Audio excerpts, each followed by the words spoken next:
Welcome to my channel.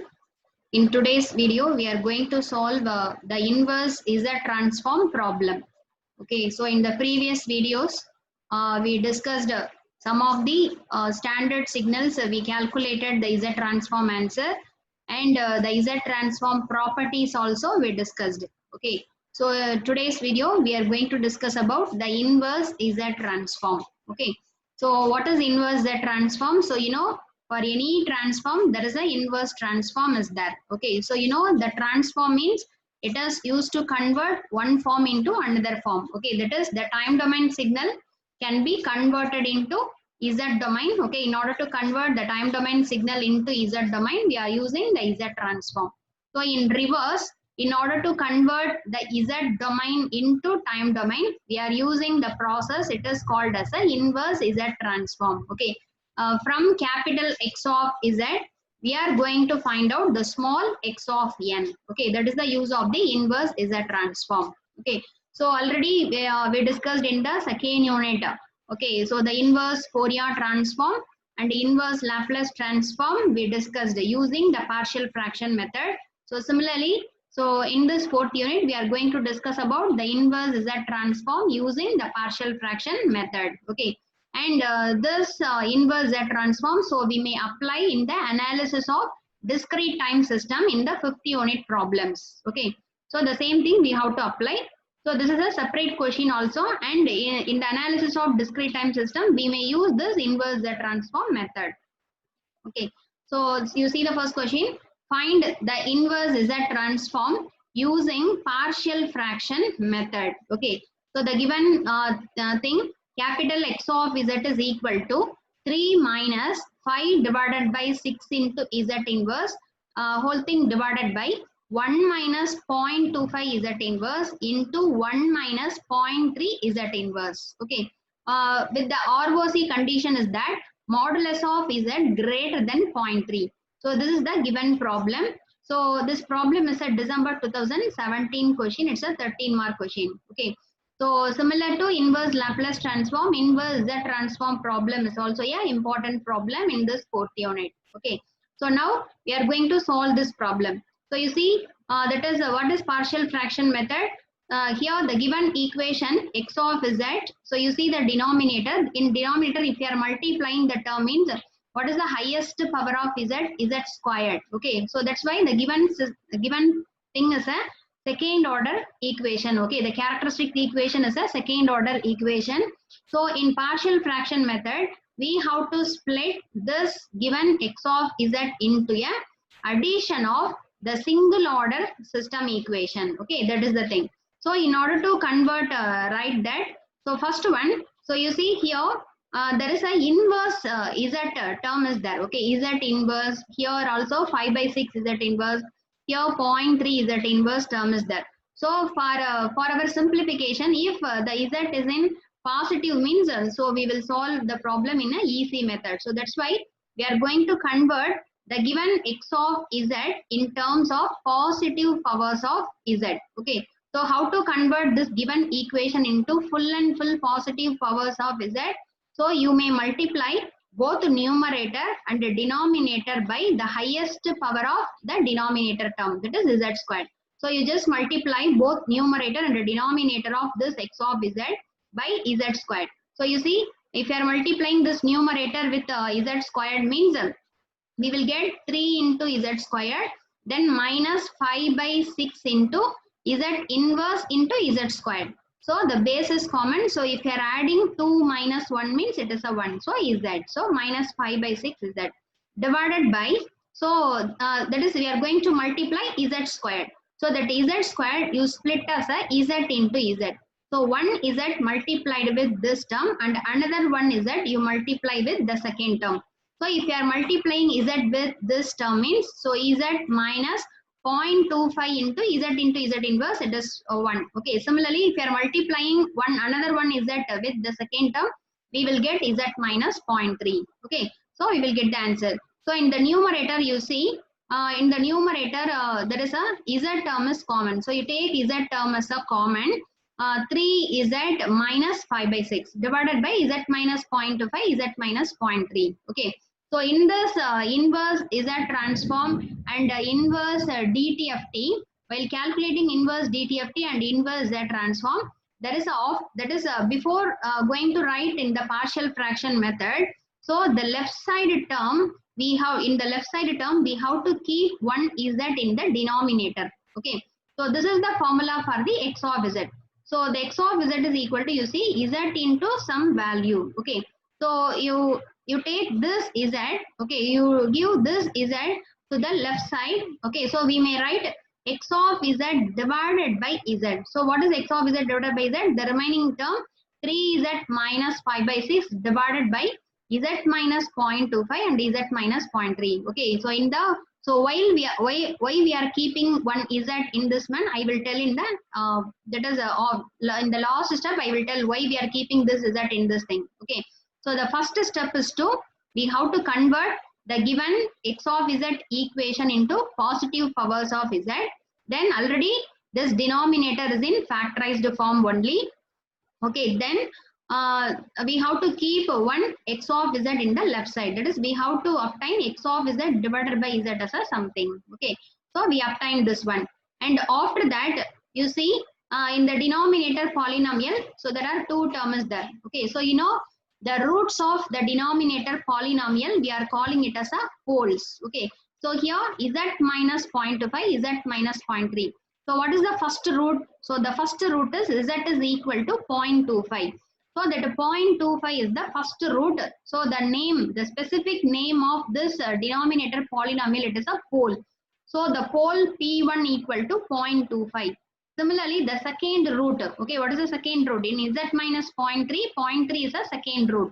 So this 0.3 is the second pole P2. So P1 equal to 0.25 and P2 equal to 0.3. Okay, so you just write. Then we are going to write this x of Z by Z in a partial fraction method. So in partial fraction method, the x of Z by Z, it can be written as, what is partial fraction? So we are going to write the second order and third order equation into addition of the single order equation. It is said to be the partial fraction. So the x of Z divided by Z, it can be written as the partial fraction constant A by the first term Z minus 0.25 plus the partial fraction coefficient B divided by the second Z minus 0.3. So you just consider this is the equation number 1. Okay. So after that, you know the step. What is the step? Now we are going to find the value of A and B. Okay. So this partial fraction coefficient A and B we have to find out. So here the A is calculated as that. So you know the method how to find the partial fraction coefficient. So A is calculated as that. What is the value under A? Z minus 0.25. We have to write that that term multiplied with this left-handed function. What is the left-handed function? X of Z by Z. Okay. At the condition of Z is equal to 0.25. Okay. At the condition of this root. What is the root under the term A? Z is equal to 0.25. Okay. So next one, we have to substitute the X of Z by Z value here. So now Z minus 0.25 into what is the value of X of Z by Z? So you see the X of Z by Z is equal to this one. That is 3Z minus 5 by 6 divided by these two terms. Okay, so you just substitute here. So in this Z minus 0.25 and Z minus 0.25, both the term gets cancelled. Okay, in the remaining term, wherever the Z is available, we have to replace the Z by the root value 0.25. Okay, so you just substitute the Z value as 0.25 in the above equation. So we got 3 into 3Z. Okay, so 3 into Z. What is the value Z? 0.25. So 3 into 0.25 minus 5 by 6 divided by, in the place of Z, you just substitute 0.25. So 0.25 minus 0.3. Okay, so if you are calculating, we will get some answer. It is a 1.667. So this is the value of A. Okay, similarly, we are going to find the value of B. So how the B is calculated? The value under B. What is the value under B? Z minus 0.3 multiplied with the left-handed function X of Z by Z at this root value Z is equal to 0.3. Okay. So now we have to substitute X of Z by Z here. Then in this thing, that z minus 0.3, z minus 0.3 cancelled. So now after cancelling the term, we will get the answer like this. Okay. So in this term, we have to substitute z is equal to 0.3.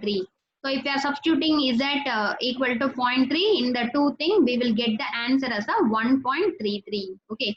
So the A value calculated and the B value is also calculated. So what is the next step? We have to substitute the value of A and B in this equation number 1. Okay, in the x of z by z equation.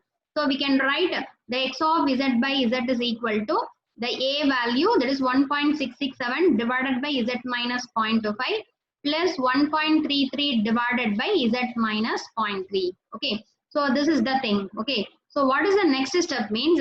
So before doing the partial fraction, so already we are keeping one z in the left side term, you know, that z you have to multiply in this step. Okay, so you just cross multiply this z term to the right sided term. So that's why we will get the x of z is equal to this z. If you are multiplying with each term means we will get the constant 1.667 into z by z minus 0.25 plus 1.33 into z by z minus 0.3.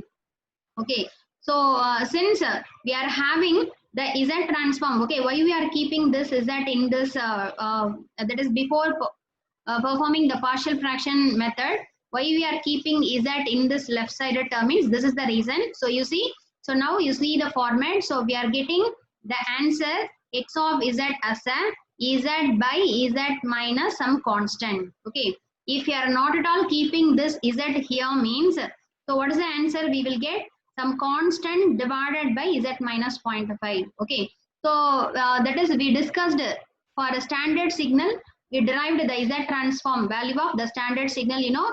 So in all problem, that is for example, you take it as a power n u of n signal. Okay, what is the z transform of a power n u of n signal? Z by z minus a. Similarly, u of n, unit step signal, only unit step signal means the z transform answer is that z by z minus 1. Okay, so in anything, the z transform answer will be z divided by z minus a in this structure only. Okay, that's why we are keeping the z here. Okay, so if you are not at all keeping z here means we will get the answer like 1 by z minus some value. Okay, so there is no standard signal is having the z transform answer is that 1 divided by z minus some value. Okay, so that's why we are keeping z and we are cross multiplying to this term. Okay, so now so for this equation, so we have to take inverse z transform. Okay, we have to take inverse z transform for the above equation for the given ROC. So what is the given ROC? You see, the given ROC is that modulus of z greater than 0.3. So you know that according to the ROC property, if the ROC is greater than some value means the given signal is a compulsory causal signal. What is causal? It's a right-sided signal. That is, the signal is available only for the positive time. Okay, that is a power n u of n. Okay, so you know, we know that the a power n u of n signal is having the z transform answer is that z by z minus a with the ROC is that modulus of z greater than a. Okay, so this is the formula. So you see this formula. So this answer, our x of z answer is similar to this z by z minus a answer. In the place of a, what is the term available? 0.25 is available. Okay, so that's why we have to take inverse z transform for the above x of z equation. So what is the inverse z transform of the x of z?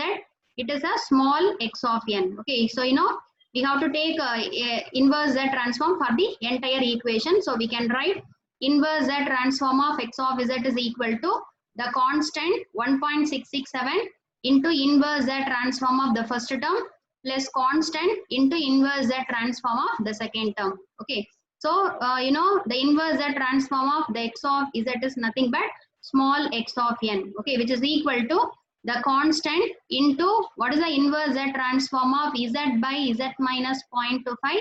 So you see, according to the standard equation, a power n u of n. In the place of a, which one is that? 0.25 is that. So you see, 0.25 to the power n u of n. Similarly, plus 1.33 into what is the Z transform of Z minus Z by Z minus 0.3? 0.3 to the power n u of n. Okay, so this is the inverse Z transform of our given x of z problem. Okay, so we obtained the time domain signal x of n from the x of z equation. Okay, so 3 steps we have to follow. So what is the first step means? We have to convert the inverse z inverse into positive z. Okay, by multiplying z squared by both numerator and denominator. Then we have to factorize the denominator polynomial. Here already factorized. So we have to obtain x of z by z. This is the first step.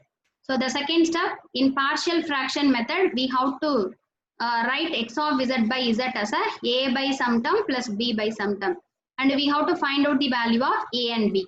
Then we have to substitute the value of a and b in equation number 1. Okay, we will get the answer like this. Okay, so after that, this z you just give it to the right side term. So we will get the structure like this, z by z minus some constant. Okay, so after that we have to take inverse z transform using the standard. Okay, using the standard z transform pair. Okay, we will get the answer time domain signal x of n is like this. Okay, so here you see the x of n is having the u of n term. So that's why the signal x of n is a causal sequence. Okay, so thanks for watching my channel and please subscribe my channel for more videos. So in the next video we are going to discuss about one more Z transform problem. Okay, thank you.